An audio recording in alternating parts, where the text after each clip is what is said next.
Hello everyone. So today we are going to talk about Roland Barthes.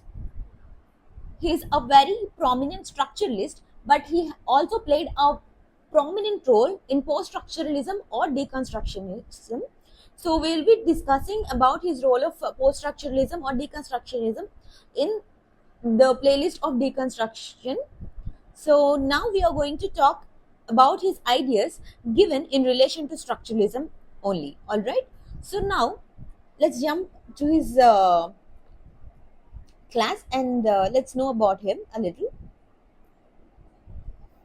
So now he's associated to both structuralism and post-structuralism. We've already discussed that. And his important books include Mythologies, Death of the Author, From Work to Text, Caesar. It was published in the year 1970. Structural Analysis of Narrative, Writing Degree Zero. All right. All of these works are very important, and this list of books include his works in relation to structuralism and post-structuralism as well. All right. Please note this down. All these books include his. These works include his works in both structuralism and post-structuralism or deconstructionism. So the works are Mythologies, Death of the Author, From Work to Text, Caesar, Structural Analysis of Narrative, Writing Degree Zero. So now we are going to jump into his role as a structuralist. All right. So as he talks about structuralism or his theories in relation to the theory of structuralism in his work Caesar, which was published in the year 1970. All right. Barthes has analyzed a short story called Saracen by Honor de Balzac in Caesar. All right. He actually analyzed a short story which was written by Honor de Balzac in Caesar. All right. In the analysis, he methodologically moves through the text of the story, denoting how and where different codes of a meaning function. He gave the concept of different codes and how they function throughout the text. All right, in his analysis of Sarsen. As a structuralist, he always divided things and looked at them as a part of a structure. All right, what do structuralists do? They look at things as they belong to a larger structure, right?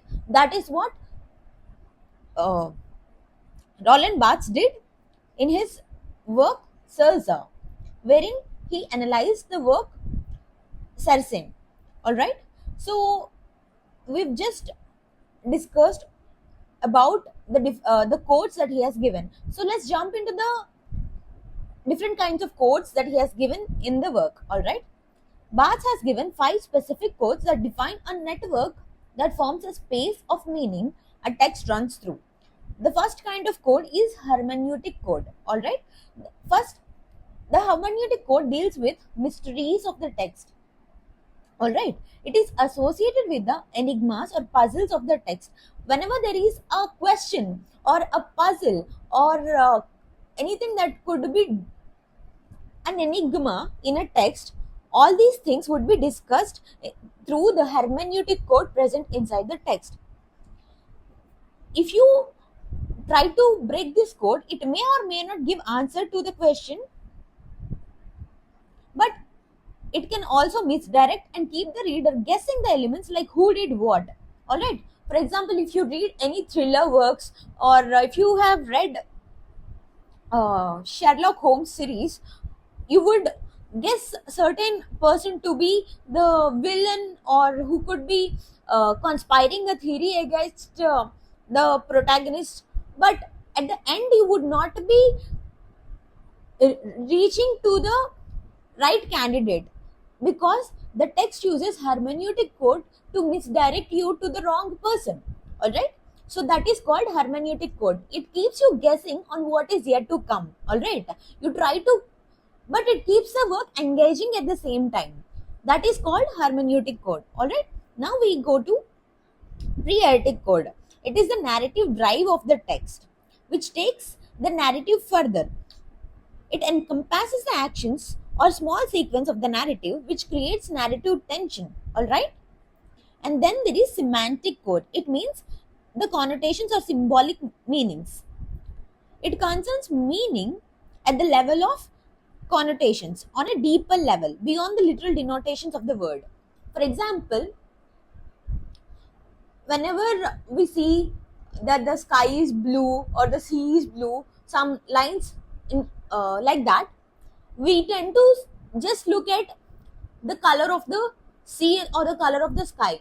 But through the pro-heretic code, we as literature students would think something like blue refers to sorrow or gloom that the person or the writer is going through, or blue describes the depression that the writer or the character is going through, and the feelings of the writer or the character is portrayed through these codes. All right, pro-heretic code, there is some deeper meaning that is associated more than the literal context of the text. All right, and that is, you know, we can understand those particular ideas through the pro-heretic codes present in the text. All right, that is that is all about semantic code. And then there is symbolic code. It produces a structure of symbolical meanings, and these structures are often paired. All right, symbolical meanings that accumulate throughout the text to establish a larger structure in which the meanings of the story unfold. These symbolic clusters of meaning might be around such oppositions such as male, female, hot, cold, day and night, and so on and so forth. And then we go to the cultural code. The cultural code is constituted by the points at which the text refers to common bodies of knowledge, that is, culture. For example, if a text is talking about marriages wherein the bride has to do certain things and the groom has to do certain things which represent a culture of Indian marriages, it would be called a cultural code. All right, there would be certain points in the text which refers to the code of the culture of Indian marriages. Otherwise, you can see different kinds of ideas of a culture that are common bodies of knowledge shared by that particular group of people. All right, these might be public or shared knowledge. All right, these are the 5 important codes given by Roland Barthes.